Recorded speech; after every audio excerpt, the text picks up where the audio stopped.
ولید بن مسلم نے خبر دی، انہیں اوزائی نے، انہیں ظاہری نے، انہیں سالم نے اور ان سے ان کے باپ نے بیان کیا کہ میں نے رسول اللہ صلی اللہ علیہ وسلم کے زمانے میں ان لوگوں کو دیکھا جو اناج کے ڈھیر بغیر تولے ہوئے محض اندازہ کر کے خرید لیتے۔ ان کو مار پڑتی تھی اس لیے کہ جب تک اپنے گھر نہ لے جائیں نہ بیچیں۔ صحیح بخاری حدیث نمبر 2131۔ وہیب نے بیان کیا، ان سے ابن طاؤس نے، ان سے ان کے باپ نے، ان سے ابن عباس رضی اللہ عنہ نے کہ نبی کریم صلی اللہ علیہ وسلم نے غلے پر پوری طرح قبضے سے پہلے اسے بیچنے سے منع فرمایا۔ طاؤس نے کہا کہ میں نے ابن عباس رضی اللہ عنہ سے پوچھا کہ ایسا کیوں ہے؟ تو انہوں نے فرمایا کہ یہ تو روپے کا روپوں کے بدلے بیچنا ہوا، جبکہ ابھی غلہ تو میعاد ہی پر دیا جائے گا۔ صحیح بخاری حدیث نمبر 2132۔ عبداللہ بن دینار نے بیان کیا کہ میں نے حضرت عبداللہ بن عمر رضی اللہ عنہ کو یہ کہتے سنا کہ نبی کریم صلی اللہ علیہ وسلم نے فرمایا، جو شخص بھی کوئی غلہ خریدے تو اس پر قبضہ کرنے سے پہلے اسے نہ بیچے۔ صحیح بخاری حدیث نمبر 2133۔ سفیان نے بیان کیا کہ عمرو بن دینار ان سے بیان کرتے تھے اور ان سے ظاہری نے، ان سے مالک بن اوس نے کہ انہوں نے پوچھا، آپ لوگوں میں سے کوئی بیع صرف یعنی دینار، درہم، اشرفی وغیرہ بدلنے کا کام کرتا ہے؟ طلحہ نے کہا کہ میں کرتا ہوں، لیکن اس وقت کر سکوں گا جبکہ ہمارا خزانچی غابہ سے آ جائے گا۔ سفیان نے بیان کیا کہ ظاہری سے ہم نے اسی طرح حدیث یاد کی تھی، اس میں کوئی زیادتی نہیں تھی۔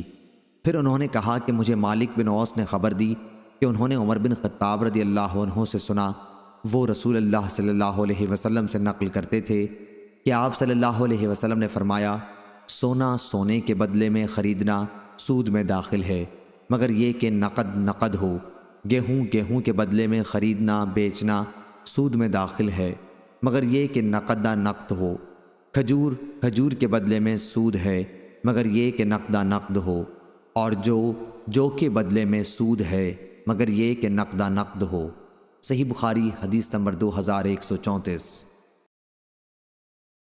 سفیان نے بیان کیا، کہا جو کچھ ہم نے عمرو بن دینار سے سن کر یاد رکھا ہے وہ یہ ہے کہ انہوں نے طاؤس سے سنا، وہ کہتے تھے کہ میں نے ابن عباس رضی اللہ عنہ کو یہ فرماتے سنا تھا کہ نبی کریم صلی اللہ علیہ وسلم نے جس چیز سے منع فرمایا تھا وہ اس غلے کی بیع تھی جس پر ابھی قبضہ نہ کیا گیا ہو۔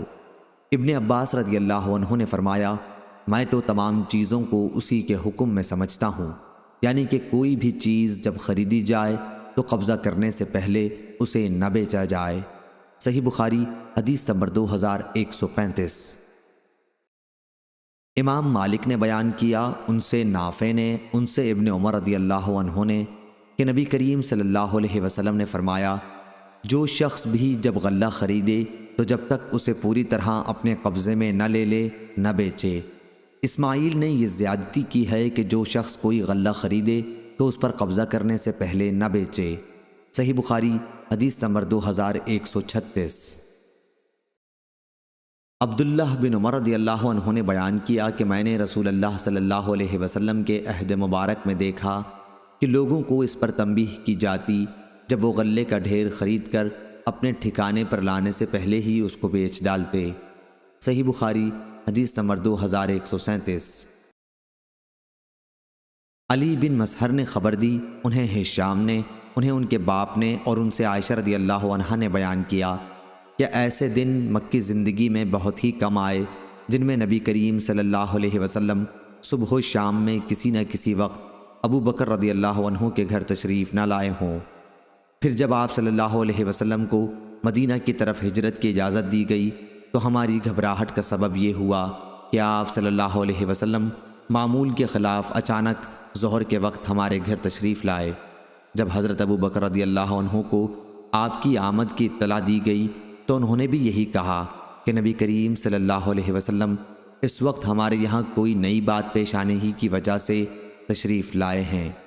جب آپ صلی اللہ علیہ وسلم ابو بکر رضی اللہ عنہ کے پاس پہنچے تو آپ صلی اللہ علیہ وسلم نے فرمایا کہ اس وقت جو لوگ تمہارے پاس ہوں انہیں ہٹا دو۔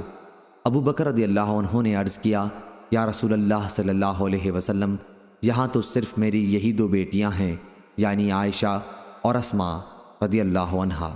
اب آپ صلی اللہ علیہ وسلم نے فرمایا کہ تمہیں معلوم بھی ہے مجھے تو یہاں سے نکلنے کی اجازت مل گئی ہے۔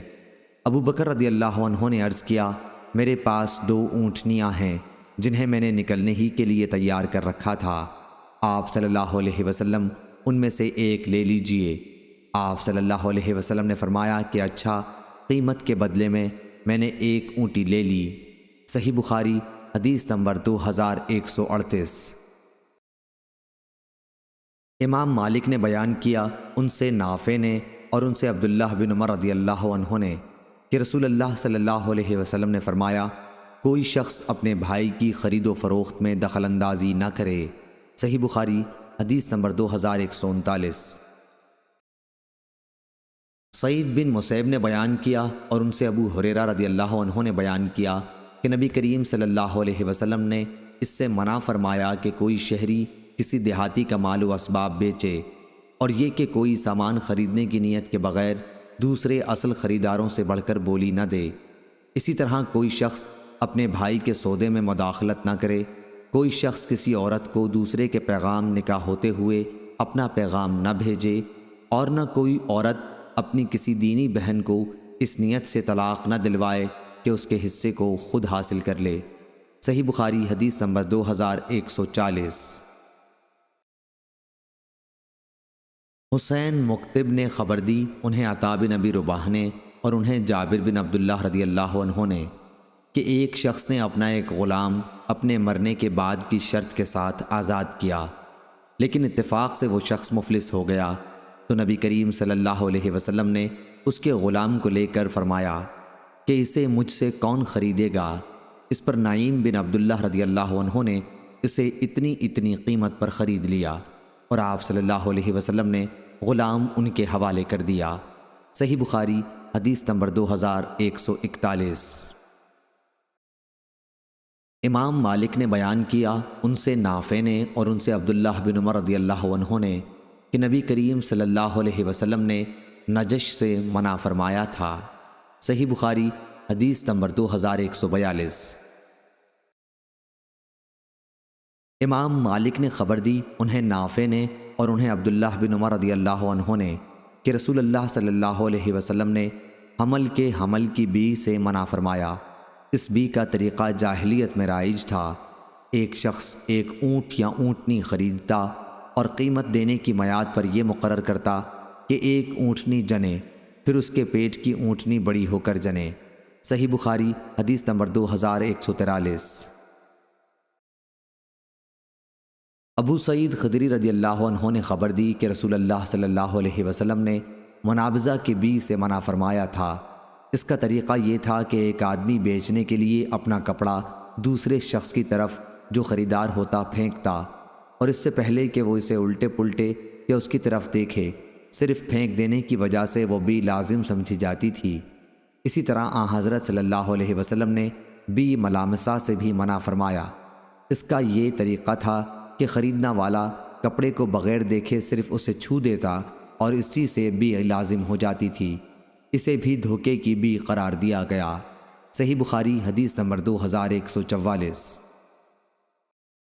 ابو ہریرہ رضی اللہ عنہ نے بیان کیا کہ 2 طرح کے لباس پہننے منع ہیں، کہ کوئی آدمی ایک ہی کپڑے میں گوٹ مار کر بیٹھے، پھر اسے مونڈھے پر اٹھا کر ڈال لے اور شرمگاہ کھلی رہے، اور 2 طرح کی بی سے منع کیا، ایک بی ملامسہ اور دوسری بی منابضہ۔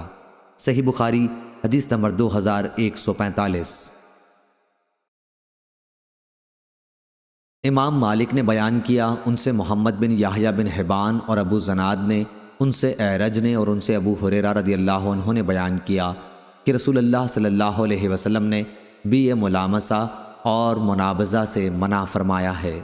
صحیح بخاری حدیث نمبر 2146۔ معمر نے بیان کیا، ان سے زہری نے، ان سے عطا بن یزید نے اور ان سے ابو سعید خدری رضی اللہ عنہ نے کہ نبی کریم صلی اللہ علیہ وسلم نے 2 طرح کے لباس سے منع فرمایا اور 2 طرح کی بی ملامسہ اور منابضہ سے منع فرمایا۔ صحیح بخاری حدیث نمبر 2147۔ لیث بن سعد نے بیان کیا، ان سے جعفر بن ربیعہ نے، ان سے عبد الرحمن بن حرمز ایرج نے، ان سے ابو ہریرہ رضی اللہ عنہ نے کہ نبی کریم صلی اللہ علیہ وسلم نے فرمایا، بیچنے کے لیے اونٹنی اور بکری کے تھنوں میں دودھ کو روک کر نہ رکھو۔ اگر کسی نے دھوکے میں آ کر کوئی ایسا جانور خرید لیا تو اسے دوہنے کے بعد دونوں اختیارات ہیں، چاہے تو جانور کو رکھ لے اور چاہے تو وہ واپس کر دے، اور ایک سا کھجور اس کے ساتھ دودھ کے بدل دے دے۔ ابو صالح مجاہد ولید بن رباح اور موسیٰ بن یسار سے بواسطہ ابو ہریرہ رضی اللہ عنہ نبی کریم صلی اللہ علیہ وسلم سے روایت ایک سا کھجور ہی کی ہے۔ بعض راویوں نے ابن سیرین سے ایک سا غلے کی روایت کی ہے، اور یہ کہ خریدار کو صورت مذکورہ میں 3 دن کا اختیار ہوگا۔ اگرچہ بعض دوسرے راویوں نے ابن سیرین ہی سے ایک سا کھجور کی بھی روایت کی ہے، لیکن 3 دن کے اختیار کا ذکر نہیں کیا، اور تاوان میں کھجور دینے والی روایات ہی زیادہ ہیں۔ صحیح بخاری حدیث نمبر 2148۔